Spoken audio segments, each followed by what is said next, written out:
రాజకీయ విమర్శలు తీవ్ర స్థాయికి చేరుకున్నాయి. వైఎస్ఆర్ కాంగ్రెస్ పార్టీ నాయకుడు మాజీ ఎమ్మెల్యే రాచమల్లు శివప్రసాద్ రెడ్డి నారా లోకేష్ పై తీవ్ర విమర్శలు గుప్పించారు. వైఎస్ విజయమ్మ జన్మదిన శుభాకాంక్షలు తెలుపుతూ లోకేష్ చేసిన ట్వీట్ వెనుక రాజకీయ ఉద్దేశాలున్నాయని ఆరోపించారు. గతంలో ఎప్పుడూ లేని విధంగా ఇప్పుడు శుభాకాంక్షలు తెలపడం వెనుక కుటుంబ కలహాలను రాజకీయ ప్రయోజనాలకు ఉపయోగించాలనే దురుద్దేశం ఉందని మండిపడ్డారు. తల్లి చెల్లిని దూరం చేసేందుకు కపట ప్రేమతో శుభాకాంక్షలు తెలిపారని విమర్శించారు. ఈ సందర్భంగా పవన్ కళ్యాణ్ పేరు ప్రస్తావిస్తూ ఆయన కుటుంబానికి ఎప్పుడైనా ఇలాంటి శుభాకాంక్షలు తెలిపారా అంటూ ప్రశ్నలు సంధించారు. ఇలాంటి రాజకీయాలు రాష్ట్రంలో కుటుంబాల్లో విభేదాలు పెంచేలా ఉన్నాయని ఆగ్రహం వ్యక్తం చేశారు. మాకు మాతృ సమానురాలు, అన్నిటికీ మించి ఈ రాష్ట్రంలోని పేద ప్రజలకు, బడుగు బలహీన వర్గాలకు, రైతు బిడ్డలకు ఒక్కరేమిటి కష్టంలో ఉండే ఎంతోమంది ఈ రాష్ట్రంలో ఉండబడిన బిడ్డలకు దారి చూపించే బిడ్డను కన్నెందుకు మేము ఆమెకు జన్మదిన శుభాకాంక్షలు చెప్పాలా, ధన్యవాదాలు చెప్పాలా? జగన్మోహన్ రెడ్డిని కన్నెందుకు? ఇంత మంచి బిడ్డను కన్యావు తల్లి, ఈ రాష్ట్రానికి దశ దిశ నిర్దేశించగలిగినటువంటి నాయకుని చూపించి ఇవ్వగలిగినావు. ఈ రాష్ట్రంలోని అనేక రకాల రుగ్మతలను పోగొట్టగలిగి సంస్కరణ దిశగా ఈ రాష్ట్రాన్ని తీసుకుపోగలిగినటువంటి ఒక మంచి నాయకుడిని మాకు ఇచ్చినావమ్మా.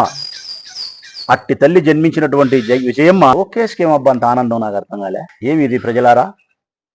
మునుపెన్నడి లేని ప్రేమ ఒలకబోస్తున్నాడు లోకేష్ బాబు విజయమ్మ గారి పట్ల. ఒలకబోస్తున్నాడు ఆ ప్రేమను. నిన్నటి దినం విజయమ్మ గారి జన్మదినం అయితే ట్వీట్ చేసినాడు ఆయన. వైఎస్ విజయమ్మ గారికి జన్మదిన శుభాకాంక్షలు, మీరు మరింత ఆరోగ్యాన్ని, ఆయుష్ను, మానసిక శాంతిని కలిగి సంతోషంగా జీవించాలని చెప్పి ట్వీట్ చేసినాడు ట్విట్టర్లో. ఏమది ఉన్నట్టుండి ఇంత ప్రేమ? మునిపెన్నడూ లేదే, మునిపెన్నడూ లేదు.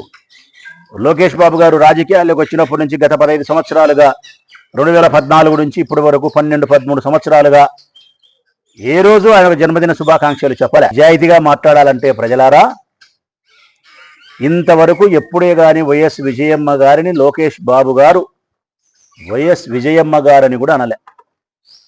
పాపాత్ముడు. వైఎస్ విజయాన్ని సంబోధించినాడు. వైఎస్ విజయాన్ని సంబోధించినాడు. అమ్మను పిలిచినట్టు పిలిచలే, పెద్దావిడను పిలిచినట్టు పిలిచలే, ఒక మహిళను సంబోధించినట్టు సంబోధించలే, ఒక ఫ్రెండ్ను మాట్లాడినట్టు మాట్లాడినాడు, ఒక సాధారణమైన స్త్రీని మాట్లాడినట్టు మాట్లాడినాడు. వైఎస్ విజయాన్ని సంబోధించినాడు. నీ వయస్సు ఎంత, ఆమె వయస్సు ఎంత? ఎందుకు మరి గతంలో వైఎస్ఆర్ విజయ సంబోధించిన నీవు ఈరోజు విజయమ్మ గారి పట్ల ఇంత ప్రేమను ఒలకబోస్తానా? ఒక్కటే ప్రజలారా, మీ అందరికీ తెలిసిదే, ప్రత్యేకంగా రాచమల్లు చెప్పాల్సిన అవసరం ఏముంది?